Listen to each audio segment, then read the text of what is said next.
बेथ' बहुत गोजोनथाव बाथ्रा आरो गोजोनथावनि खौरां दिनै जोङो 37 नन 23 समस्तियावहाय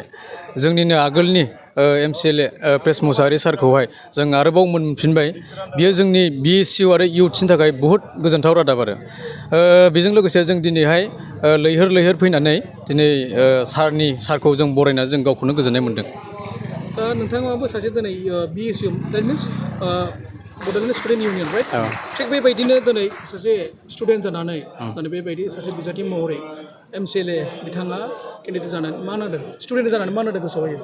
बे मोनसे क्लियार खोथा दिनैहाय 23 समस्तियावहाय BSU हिसाबै जोंनि MCLA प्रेस मुसाहारि सारा बेसेबांखिनि 23 समस्तियाव स्टुडेन्टस दङ बेसेबांखिनि फरायनाय दङ फरायना थानाय दङ बिसोरखौ ओरैबायदि मोजां माने एंगोलजों नायदों लोगोसे सहाय होदों आरो होबाय थागोन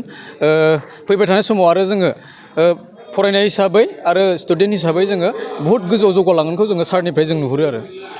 दिनै नोंथाङा मा साबायखर बावनो सानदों प्रेस मुसाहारिखौ दिनै बिथाङा नोंथांमोनखौ BSUखौहाय जुदि मोजां नागिरदोंब्ला फैबाय थानायाव दिनै बिथाङा आरो बेबायदि MCLA जानो हायोब्ला बा EM जानो हायोब्ला मोनसे समस्तिखौ माबायदि मावलांनांगौ नोंथाङा फरायनो सानदों बे साबायखराथ' जोङो आंनिल' नङा जों 23 समस्ति BTC बाखि हिसाबै दिनै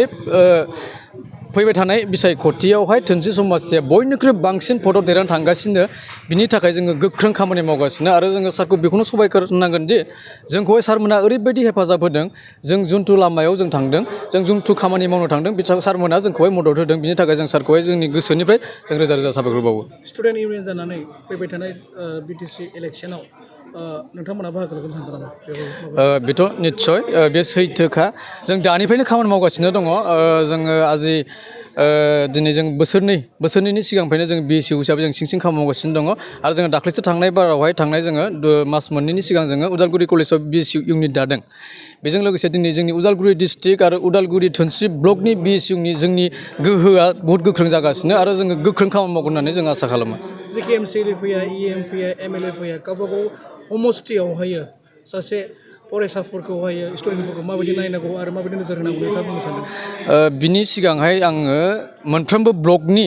स्टुडेन्ट एबा BSUनि सोद्रोमाफोरखौ आं बुंनो सानगोन नोंथांमोना जि दायित्व मोन्दों एबा नोंथांमोना जि दायित्वखौ लानानै खामानि मावदों नोंथांमोना मोजाङै खामानि माव अट'मेटिकलि सारमोना जोंनि नोजोरावहाय जोंखौहाय नोजोर होगासिनो दङ बेखायनो आं खावलायो जेरै जोंनि सार 23 समस्तिनि MCLA सारा जेरै जोंखौ अनदों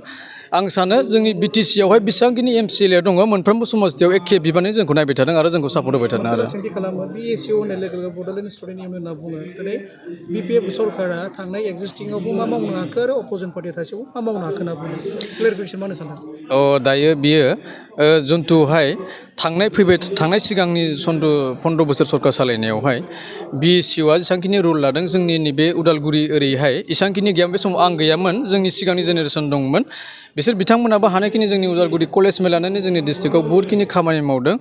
आरो बाखिथ' नोंथांमोना मिथिखायो क'क्राझार चिरां ओरैहाय बाक्साखै माबायदि खामानि मावदों बेखौ सोंलायनो गोनां गैया रायजो राजाफ्रा नुखादों मा खामानि मावदों मा मावाखै थिग बेबायदिनो जोंनि समस्तियावबो रायजो राजाफ्रा नुगासिनो दं जों मा मावदों मा मावाखै आरो नैबे 5 बोसोरावहाय जन्थु UPPL सरकार सालायबाय थादों बै सरकार गैयैयावबो जोंनि BPF सरकार गैयैयावबो जोंनि BSUआ जों गोख्रों खामानि मावगासिनो दङ